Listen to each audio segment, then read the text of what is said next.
Well, once again, we interrupt this regular scheduled programming for a little bit of a They Devoted Themselves update. As mentioned in the last couple of videos, we are renewing again for another season of these video series beginning in September, but we need your support. Thank you to those of you that have given to this point. If you are able to give, we would encourage you to do so. The giving links are down in the description below. We're hoping to raise about $12,000. Thank you so much for your support. And with that, over to today's teaching.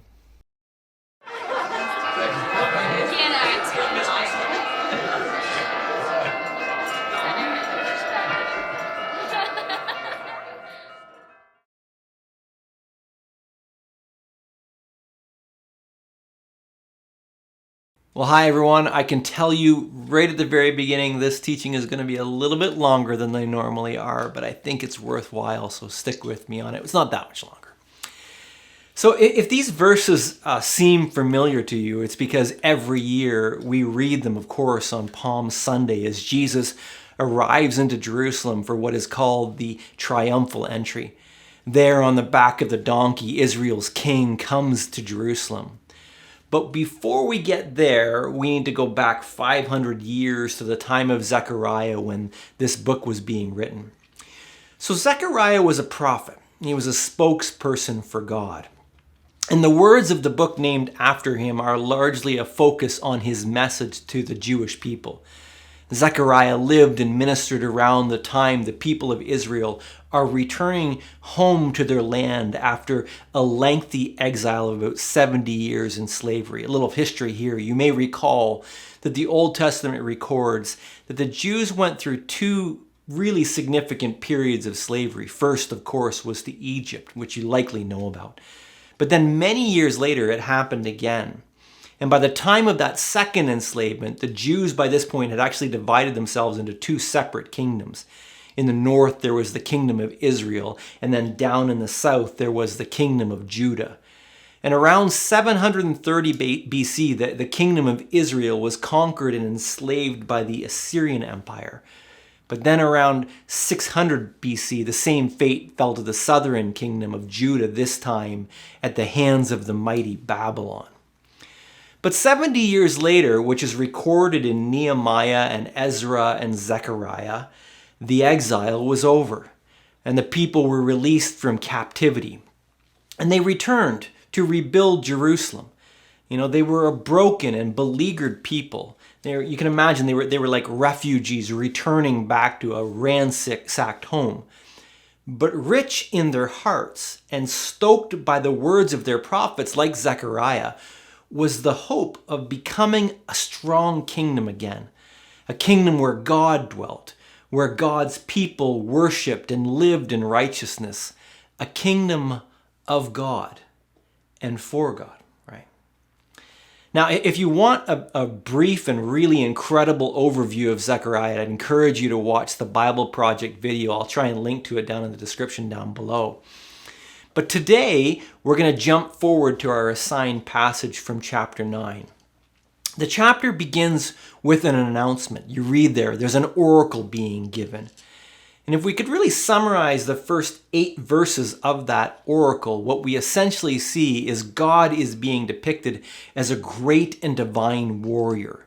He's on a march from the north of Israel's traditional territory down to the south, and he's overcoming enemies of his people, tossing them and their great wealth, which was like dust in the sand, into the sea.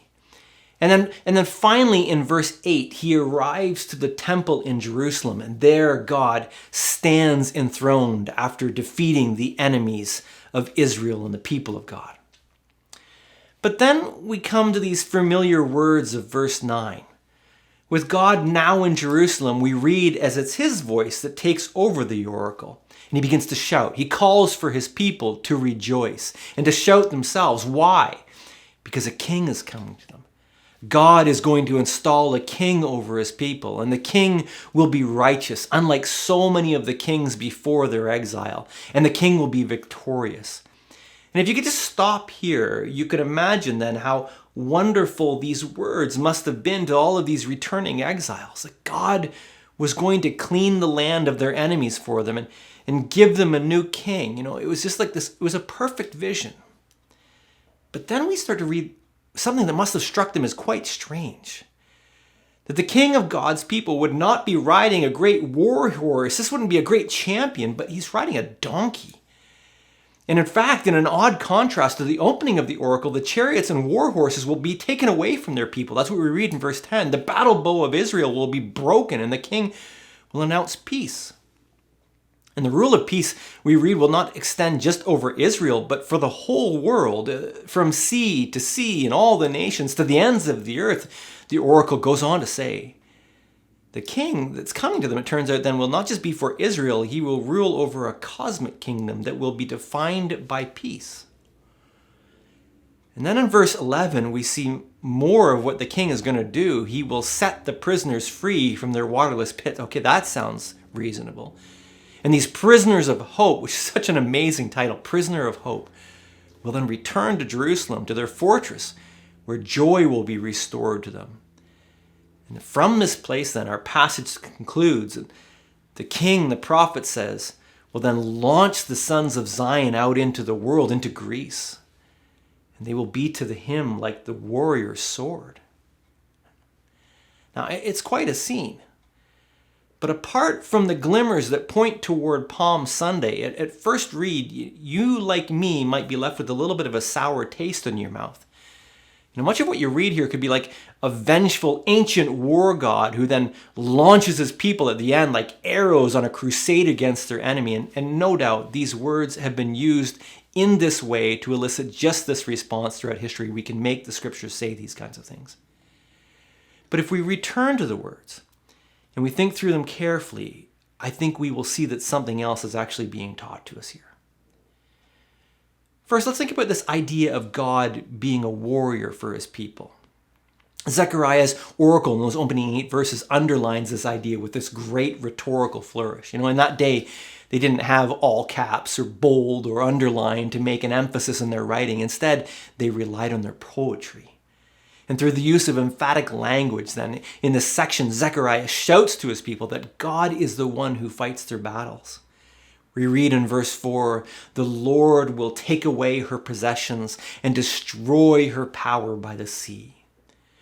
But what the oracle really wants us to see is that he does this all without the support or assistance of his people. In fact, as the human king is installed, the king and his people will be marked not by how they fight their battles against their enemies, real or perceived, but by their peace. They won't have war horses or chariots or bows. None of these things will be needed. Why? Because the Lord, they just learned, was their guard. And they were to depend wholly on him to fight the battle. Why do you need a chariot? It's almost like Zechariah is saying, when you have the Lord. Now think about that and ponder that for a moment. Go back a little bit further. Way back when Israel was just a desert clan, they were led by a prophet. His name was Samuel. And they didn't have a king in those days because they believed that God was their king. But in the story of Samuel, we learned that this became not enough for the people. They started to want their own king. And why did they want a king? Well, you can read their own words for themselves. They're recorded in 1 Samuel chapter 8, verse 19 to 20. It says, "We want a king over us.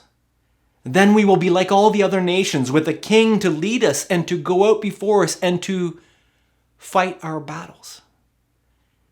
They wanted a king who could protect them and lead them into battle.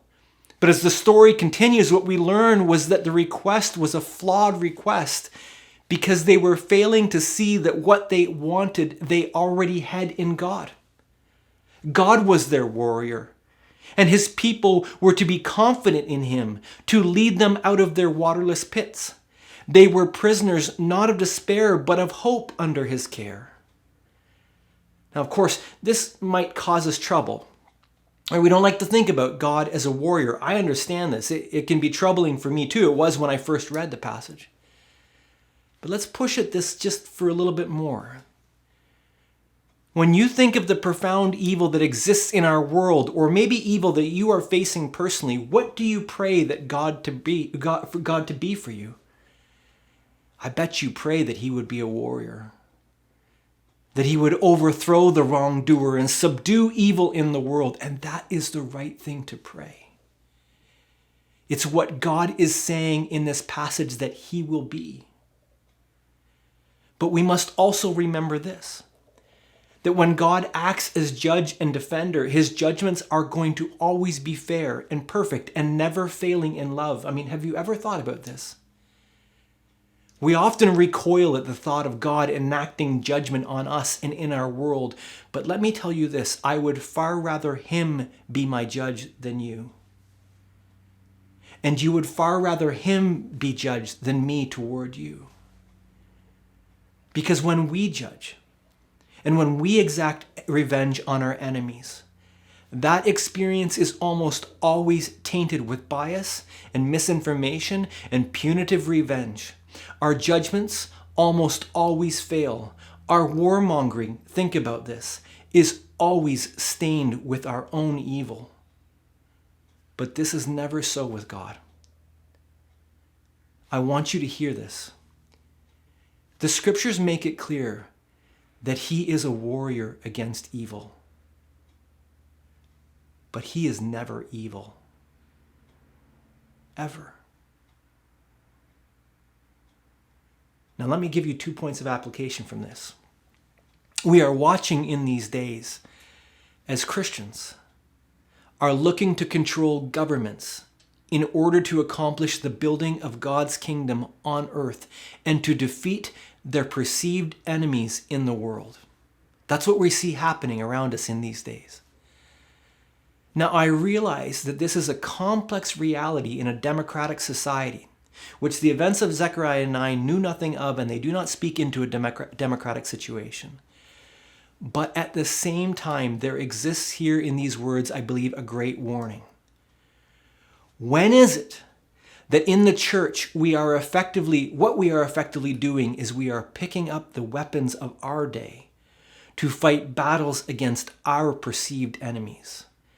And when in this is the church missing the clarion call of God to stand down and to trust him as we call out to him in prayer, which is the only real weapon we can ever wield without concern.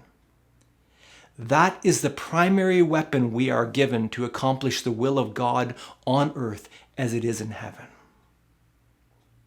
And I fear almost daily that this lesson is being lost. And in the end, it will be for the ruin of the church. The weapons the church is picking up in these days will be the weapons used against them in the near future. Second, closer to home. What are the battles in your life that you are fighting? Who are the enemies that you are at war against? Could there be a lesson for you in this, for you to put down your own battle bows and to trust God in prayer that he will be at work in your life? Because he loves you and he has promised to bring all things together for good for those who love him in his time, in his way. Now, briefly then to Jesus. The early followers of Jesus believed that the events of this passage, that they reached their fulfillment in him. That's what we're celebrating on Palm Sunday. He was the king sent by God. He was the king that rode the donkey into his people. He was the righteous and victorious one. He was the cosmic ruler of peace. He was the one through the blood of his covenant made with us that came to free us from our waterless pit. This is what we are ultimately celebrating when we have communion. And where Israel failed asking for a king to fight for their own battles, Jesus would not. He had perfect confidence that his Father would defend his cause and defeat his enemies, especially the enemies of sin, Satan, and death, which is exactly what happened on Easter morning and 40 days later when Jesus then finally ascends to his Father's throne. The story of Zechariah 9 would find its home and fulfillment in Jesus. Which brings us then lastly to the arrows. the end of the passage. Verse 13, it makes it feel like the whole peace thing ends up taking a sharp turn back into war. I mean, you read there, doesn't it say that God's people would become instruments of war, shot out like arrows, wielded like a warrior's sword? That's where it ends. Yes, it does. That's what it says. But when we see this through the lens of Jesus and his fulfillment of these words, we then can understand how these words are to be read. The children of the King will be shot out into the world, but we will be shot out like the King shot his people out in that day, like he shot out his disciples as they went out 2 by 2 into the world to heal the sick, to overthrow demons, and to announce all that God's good King and his kingdom of peace had come. The prisoners of hope were being welcomed home in Jesus. We are being shot out. We are being wielded as swords, but not as we might at first think. We will go out as our King has already shown us. We will go out as lambs, as people who have learned to pray, as servants of the gospel of good news, announcing into the darkness of the world, rejoice everyone, shout for joy. Your long-awaited King has come to you. He is righteous and victorious and lowly, and through the blood of his covenant shed on the cross, he has called you as prisoners of hope, home to himself, to his beautiful kingdom, which extends from sea to sea. And with that vision, then, we can pray, "O Lord, shoot us out." The Lord bless you today.